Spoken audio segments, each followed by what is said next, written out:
I was responding to what you were putting to me as to whether is there any blood on this document. I then said that there's no way that the document can be brought before court with blood on it. Magistrate Kronje confirmed before this court that this is the document that she completed in your presence, in the presence of the interpreter as well, in the presence of Mr. Mjiako. This is the original document. There are no blood stains in that particular document. Imantshi ke ekuyena omama uKronje ukushilo ke lokho phambi kwalenkantolo ukuthi ke leli phepha leli eliphambi kwakho manje ke ilona ke leli ekuyilona lokho libizwa ke ngokuthi ke uqobo lwalo lokho kubizwa ngokuthi phecelezi original algcwalisa ke ukhona utolika ekhona nomjiyako ekhona. Kosenkantolo into engithanda ukuthi kwakusho umama omlungu. What I like, my lord, is that it's the white lady who said that. So mina ngeke ngikwazi ukuphendula ntombi ngikhuluma ngento engangiyibona yenzeka ke phambi kwamehlanga. So I cannot comment on that. I am only commenting on what happened in my presence. And then she further testified that after completion of this document, she kept the document. Wakusho ke nokuthi eseqedile ke ukubhala lana ukwenza konke wayekwenza uyena ke owagcina lamaphepha la ayebhala kuwona. Angazi Kosenkantolo ngeke ngiphendule ngalokho ngoba ngibonanga. Amaphepha kodwa la ngawasana ngawasane babugine indaba. I don't know, my lord. I cannot respond to that, but the documents that I signed were in the possession of Brigadier Gininda. She further testified that she handed this document to the senior magistrate. Waqhubeka ke wathi yena ke uma esewandlulisa ke lamaphepha umuntu awandlulisa kuyena ke imantshi engaphezulu kuyena imantshi emphethe. Namanje Kosenkantolo ngithi namaphepha ngawasana kubabugene indaba. I still maintain, my lord, that the documents that I signed them where they were handled by Brigadier Gininda. So it cannot be this document in front of you. Angeke ke kube yiwona la aphambi kwakho. Angazi Kosenkantolo. I don't know, my lord. I am putting it to you that those are not the documents. Ngiyakutshela ke manje ukuthi akusiwona. This was signed and initialed in the presence of the magistrate. Lana wona engikhombisa wona la aphambi kwakho njengamanje amaphepha asayindwa bese kufakwa nama initials phambi kwayo imantshi.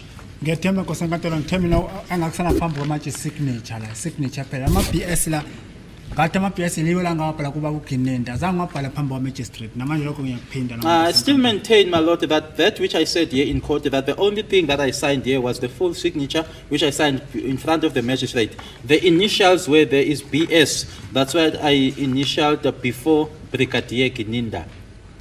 And then when you were offered a pen to sign, you were signing for the following statement. The statement is now signed by the deponent by means of a signature, and then you sign. Which page is that? Page 9. Page 8 of 9.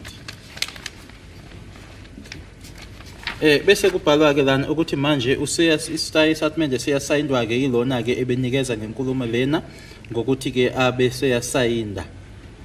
Kosenkantolo ngiyethemba lapha okubhala khona la ngomshini angikwazi ukufunda la. Manje umuntu ezongitshela ngomlomo ethi sayina lapha ukuthi uthe ucela itozo pheza ngizosayina nje ngicelele ngifika kuye. That which is written there, my lord, typed there, I cannot comment on because I don't know what it is that is written there. But if the person comes to me and says, sign here, you are signing because you made a request for toiletries, then I would sign. Yes. What is written there in English is, the statement is now signed by the deponent by means of his signature. Lana ke ukufundeka ngalendlela sithi istatement manje sesiyasayindwa ke sisayindwa yilona obekhuluma ke ngokuthi asayinde kusona ngamagama abekeke isignature yakhe kusona.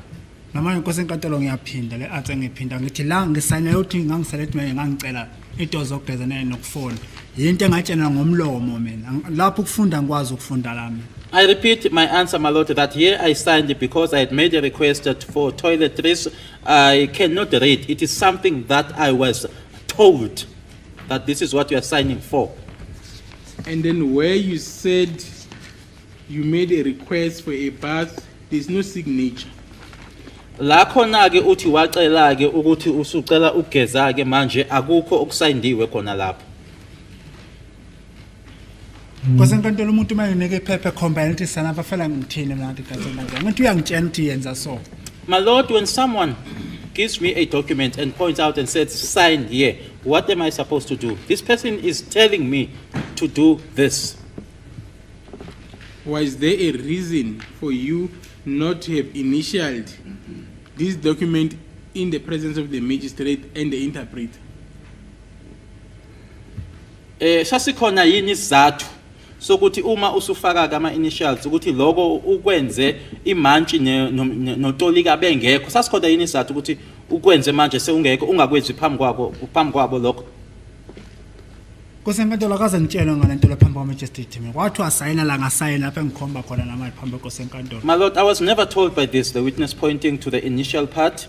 I was never told about this in the presence of the magistrate. I was only told about signing, which is now the signature right at the top.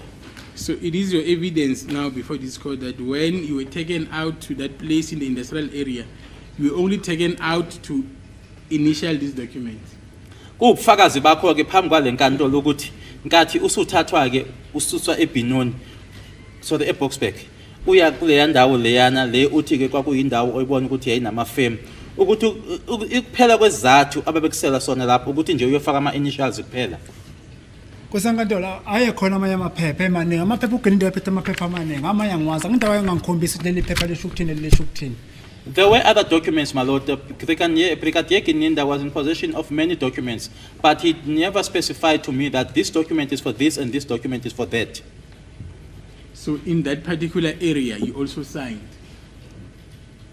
Particular at Jimiston, industrial area. Nakuleya ndawo leya eseJemiston nalapho wasayinda futhi. Ngizothini Kosenkantolo ngishaba kanti mina nje. What was I supposed to do when I was being assaulted? Say, I want to bring this under your attention as well, that the statement as well as the pro forma, it is only has one section for a signature where you place your signature. Ngifuna ukutshela lokhu ke ukuthi ke njengoba ubona ke ukuthi lana kunamaphepha ke nama ke amakhasi ke amaningi nama ama-page amaningi, kodwa kunendawo eyodwa kuphela la ekufanele usayinde khona. Kulama page amaningi wabona kodwa iyodwa kuphela indawo la umuntu asayinda khona. Ngiyathemba Kosenkantolo ngikhombile indawo mina lapha nesignature yami. Ngikhomba indawo eyodwa nesignature yami la. Trust my Lord that I did point out the space where there's a signature. There's only one space where my signature is. So point where you made that other signature in the presence of Gininda in that document. Awukhombe la khona ke kuleya ndawo yena baba uGininda la wasayinda khona ke kuleya ndawo yena uGininda. From my understanding of the answer given by the witness, he says the initials BS, I may have imprinted or appended them where I was assaulted. He never said I signed where I was assaulted at the industrial area. That's the court business. Yes, Mrs. Swan. Listening of the evidence, said Gininda had a lot of documents that he has to sign. But it must be specific. He must be asked, my Lord, with due respect, clarification questions as to which other documents he signed. Then they will be on the same page. But this is confusing to the witness as it is now put to the witness, my Lord.